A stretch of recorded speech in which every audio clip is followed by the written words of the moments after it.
começa a cumprir, mas para no meio, não paga multa, some da prestação de serviço. O que acontece? O acordo já era, exato. O acordo já era, no sentido de que ele pode ser desfeito. Tem uma súmula vinculante do STF, a número 35, que diz que a homologação da transação não faz coisa julgada material. Ou seja, se a pessoa descumprir o acordo, a situação volta para o ponto onde estava antes. O Ministério Público pode, então, oferecer a denúncia e começar o processo penal de verdade, ou pedir para instaurar inquérito se precisar. O descumprimento abre a porta para o processo que a transação tinha evitado. Entendi. Não é um cheque em branco. De jeito nenhum. Agora, se a pessoa cumprir tudo direitinho, aí sim o juiz declara extinta a punibilidade, o caso morre definitivamente na esfera criminal. Ok, entendi as duas grandes ferramentas de consenso, composição civil e transação penal. São bem poderosas.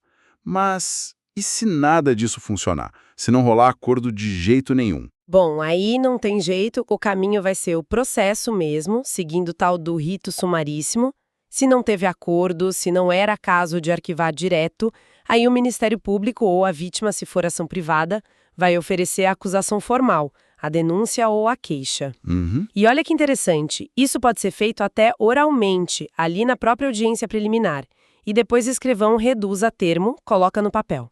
Nesse momento, já tem que indicar as testemunhas que vão ser ouvidas, até 5, por analogia com outro rito, é o artigo 77. Oralmente. Bem rápido mesmo. Bem rápido. E muitas vezes essa denúncia ou queixa pode ser baseada só no TCO, naquele termo circunstanciado que a gente falou. Dispensa o inquérito se o caso não for muito complexo. O parágrafo 1º do 77 fala isso. E até o exame de corpo de delito pode ser dispensado se tiver outra prova, tipo um boletim médico. Simplificando até aí. Sim, mas se o caso for complexo, o próprio MP pode pedir para mandar para a Justiça Comum, tá? O parágrafo 2º permite isso. Agora, oferecida a denúncia ou queixa, o juiz faz uma primeira análise. Ele pode rejeitar de cara se ela tiver algum problema grave. Tipo, se for inepta, mal escrita. Se faltar alguma condição legal para processar. Ou se não tiver o mínimo de prova para começar um processo, o que a gente chama de justa causa. As regras são as mesmas do artigo 395 do Código de Processo Penal. Certo. E a defesa? Quando ela entra?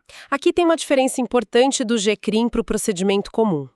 A defesa inicial do acusado, que a gente chama de resposta à acusação, no GCRIM, o artigo 81 prevê que ela seja feita oralmente, lá na audiência de instrução e julgamento, antes do juiz decidir se recebe ou não a denúncia ou queixa. Antes?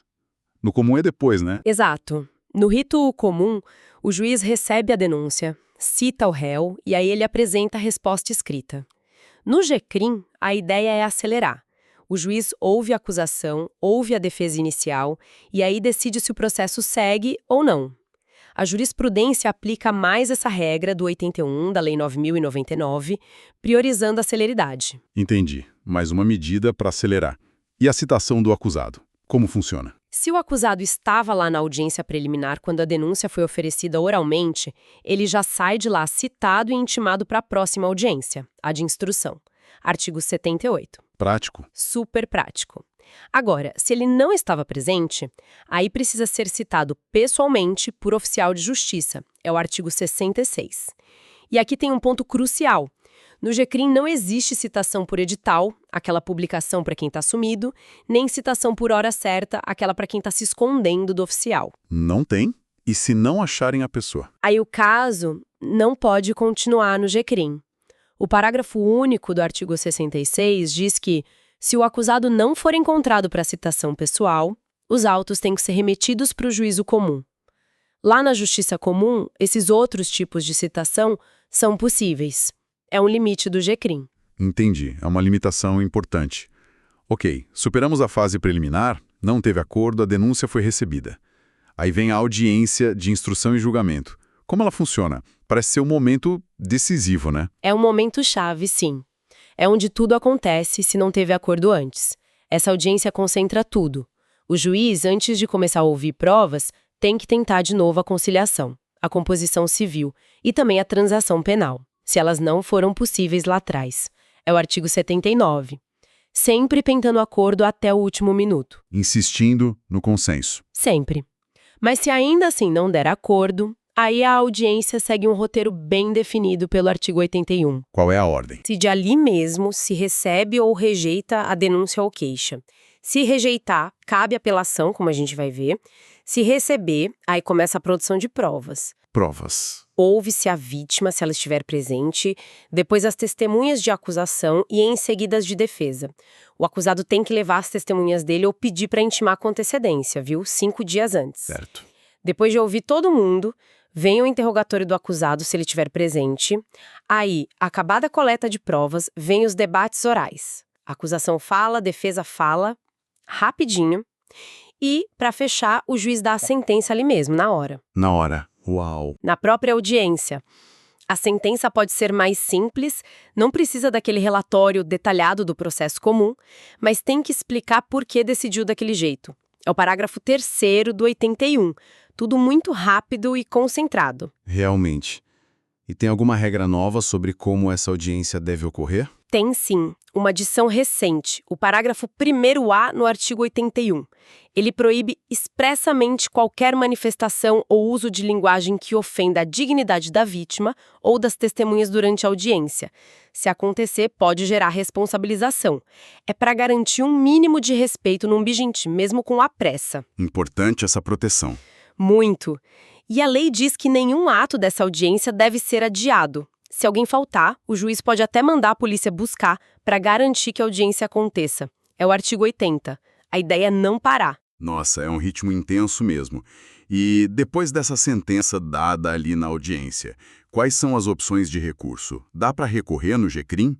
Dá sim, mas os recursos também são mais simplificados e rápidos. Basicamente são 2. O principal é a apelação. Ela serve para contestar a decisão que rejeitou a denúncia lá no começo ou a sentença final, seja ela condenando ou absolvendo.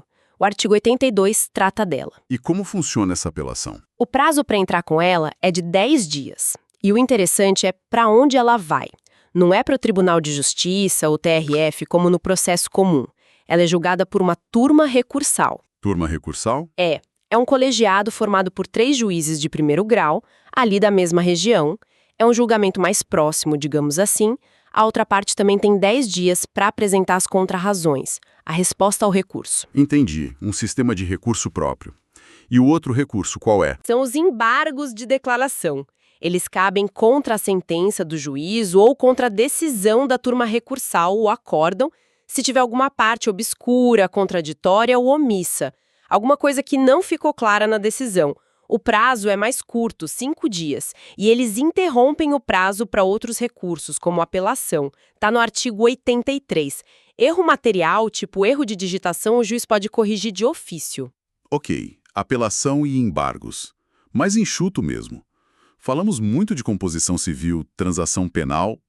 Antes da gente fechar, tem mais alguma ferramenta nessa lei para evitar que o processo siga até o fim, até uma condenação? Tem sim. Tem uma última carta na manga que é muito importante e às vezes até mais abrangente que a transação, a suspensão condicional do processo. O pessoal chama de sursis processual. Está lá no artigo 89. Suspensão do processo. Como funciona? O Ministério Público pode propor isso quando oferece a denúncia.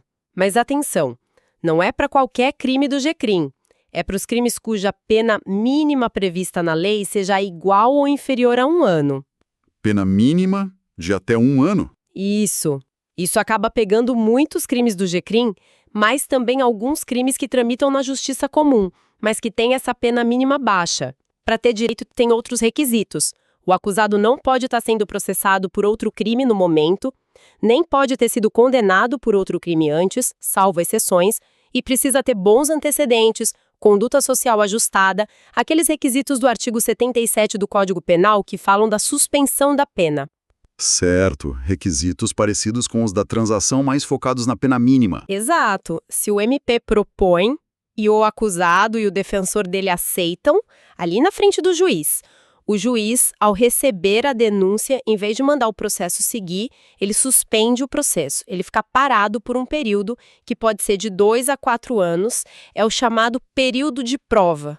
E o que a pessoa tem que fazer nesse período? ela tem que cumprir algumas condições obrigatórias que estão no parágrafo 1º do 89, reparar o dano causado à vítima, a menos que prove que não pode mesmo, não frequentar determinados lugares, não se ausentar da cidade onde mora sem autorização do juiz e comparecer todo mês num fórum para mostrar que está cumprindo tudo.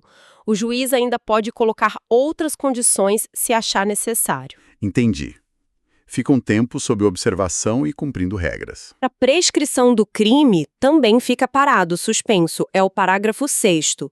Se o período de prova terminar, os 2 a 4 anos, sem que a suspensão tenha sido revogada e a pessoa cumpriu todas as condições direitinho, aí o juiz declara extinta a punibilidade, o processo acaba ali, sem condenação.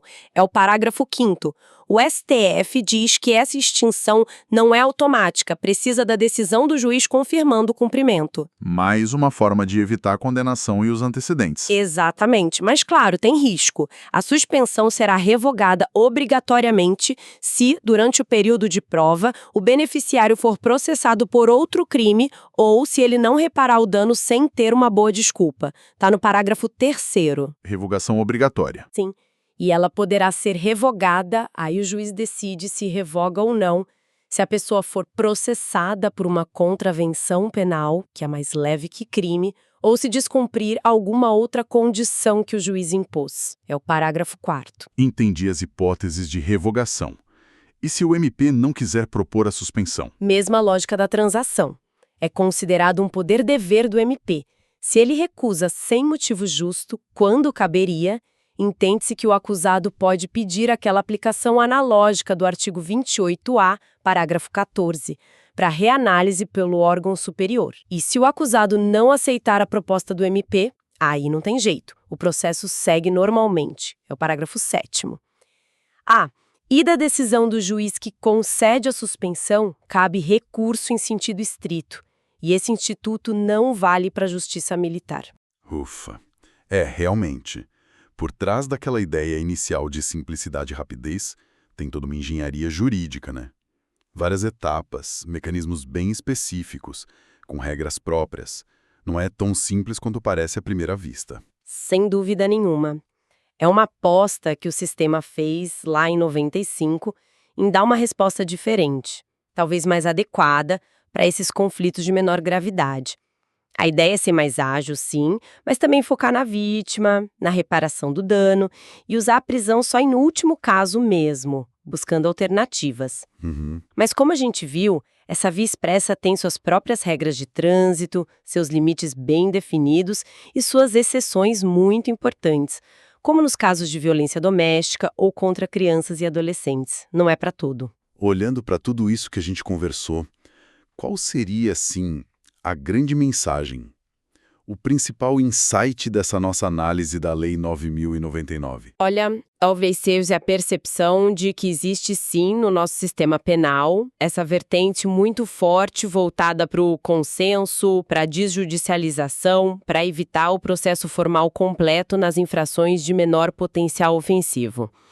É um reconhecimento de que nem todo conflito precisa passar por toda a máquina do judiciário criminal tradicional. Certo. Só que, ao mesmo tempo, essa via alternativa não é uma solução mágica, né? Ela exige um equilíbrio muito delicado. Precisa ser rápida, mas sem atropelar garantias e direitos. Precisa buscar o acordo, mas sem pressionar ninguém indevidamente. E, fundamentalmente, precisa ter limites claros para proteger quem está em situação de maior vulnerabilidade, onde o consenso pode não ser a melhor resposta. É um balanço constante. Excelente resumo desse equilíbrio necessário. E para quem acompanhou a nossa conversa até aqui, fica talvez uma provocação final, né? Será que essa lógica do GCRIM, essa busca pela conciliação, pela reparação mais rápida do dano, pelas alternativas ao processo formal, ao conflito aberto, será que ela não poderia de alguma forma inspirar a gente em outras áreas? Interessante. Sei lá, talvez em outros ramos do direito, ou mesmo na forma como a gente lida com os nossos desentendimentos no trabalho, na família, no dia a dia. Fica aí a reflexão para continuar pensando.